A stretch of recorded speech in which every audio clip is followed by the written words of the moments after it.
What's going on, everybody? We're back with more Warzone gun builds, and today we're going to be talking about the FFAR. The FFAR has been a hot topic of conversation. I've been running a lot recently. My stream's been asking me for my build, so today I'm going to let you guys know about it. Technically speaking, the FFAR has the second fastest time to kill out of any AR or SMG in the game, and this holds true all the way from close range through to long range. However, the FFAR does struggle with some terrible recoil at range in my opinion, so I personally only like to use it close to mid. Long range, it rivals the AMAX, but I feel like it has even worse recoil than the AMAX, so I don't like to run it as my main AR. And you don't want to run double AR, so personally I run it behind my Kar 98, and I think that's one reason we've been seeing Kar 98 FFAR pop up so often. It can just destroy anybody from close all the way through long range if you really need it to.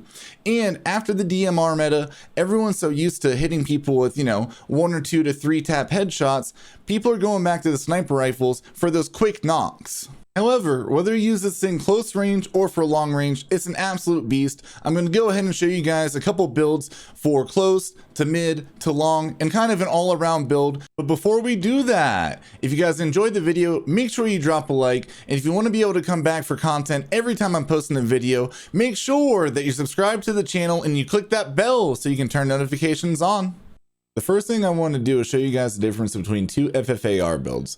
One has the Ranger barrel and the second has the reinforced heavy. The Ranger barrel gives you a lot more bullet velocity, whereas the reinforced heavy gives you a little bit of bullet velocity and a little bit of range. Now, the damage drop off is pretty consistent for chest shots and for headshots. Now, this is having 3 plates and full health in Warzone. It's basically neck and neck by about a half a second up to 40 meters. Now, that's when you're going to have your first damage drop off for the Ranger. So your reinforced is going to be better up to 50, but once you get to 50 meters, the Ranger actually has a quicker time to kill because of the fact that the bullets are going to get there faster. So it's kind of a give and take thing. If you are building it mid to close, you might want to run the reinforced instead of the Ranger. If you're building it for long range, you might actually want to build the Ranger and sacrifice those 10 meters, but that's kind of just like a personal preference thing. Now, as far as time to kills go compared to all the other ARs, it's actually pretty crazy. The AMX stays pretty consistent within like a split second up to 34 meters when it has its first damage drop off, and then they stay neck and neck all the way through long ranges. But if you compare it to the Grau or you compare it to the Kilo, it's actually about a second and a half faster up to its first, damage drop off at 40 meters, or if you run the reinforced at 50 meters. But once you get to that point, it jumps up back to about a second and a half to 2 seconds for the Kilo and up to about 3 seconds for the Grau. The Grau does stay more consistent because after that point, it's about 3 seconds longer all the way through long ranges, whereas the Kilo jumps up all the way up to 4 seconds once you get to 86 meters. It's kind of crazy that this gun can be so good from close all the way through long ranges. However, I will say the FFAR does have considerable more recoil than the AMX in my opinion, and definitely way more than the Kilo or the Grau. So those longer ranges, they are going to have a longer time to kill, but it is going to be easier to hit your shots. This is also though with no ADS percentage time taken into account.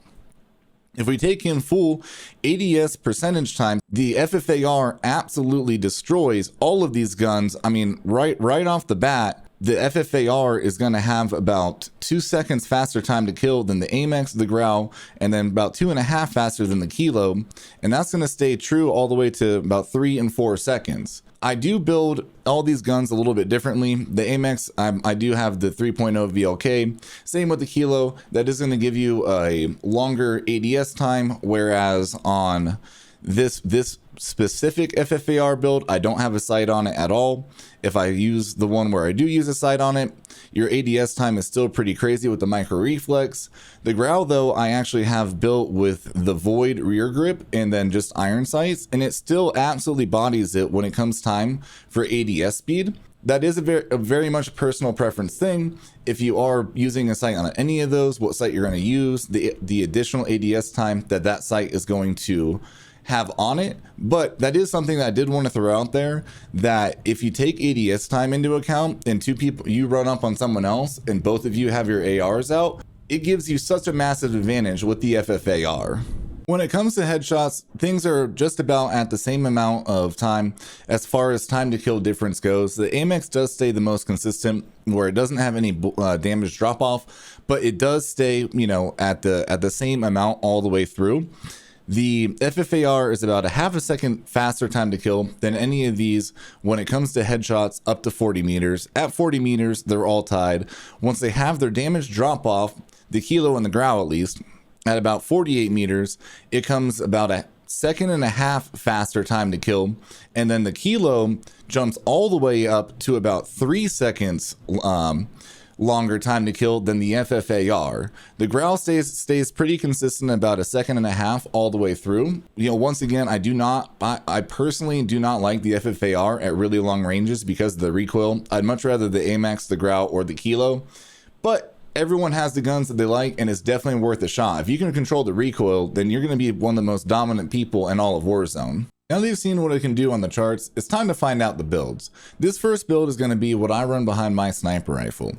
I run the agency suppressor, obviously range, bullet velocity, you just really can't beat it. I run the reinforced heavy barrel. I run the Raider stock. I love the Raider stock. The ADS movement speed and then the sprint to fire time is just so crucial when it comes to those close combat situations. You're trying to move around. You are running this as somewhat of like an SMG/AR. So if you're pushing a building, you're going to want that extra speed, bunny hop around corners, all that kind of stuff. I actually do run the fast mag on my FFAR.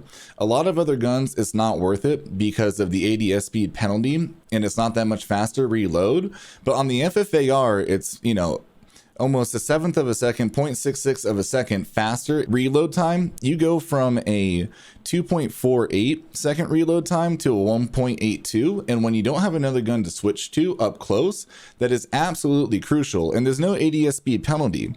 If you throw on the standard one, you're gonna have a much slower reload time and an ADS speed penalty. So it just really doesn't make any sense to not run the fast mag on your FFAR.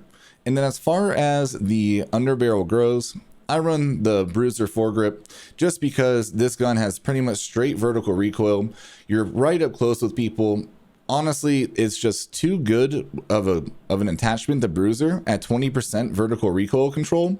If you went Field Agent, you get 7% vertical, 15% horizontal, and honestly, like, you don't really need that much horizontal up close. At range, my opinion changes a little bit, but as far as running a gun behind a sniper rifle, I think hands down, this is the best build that you can get right now.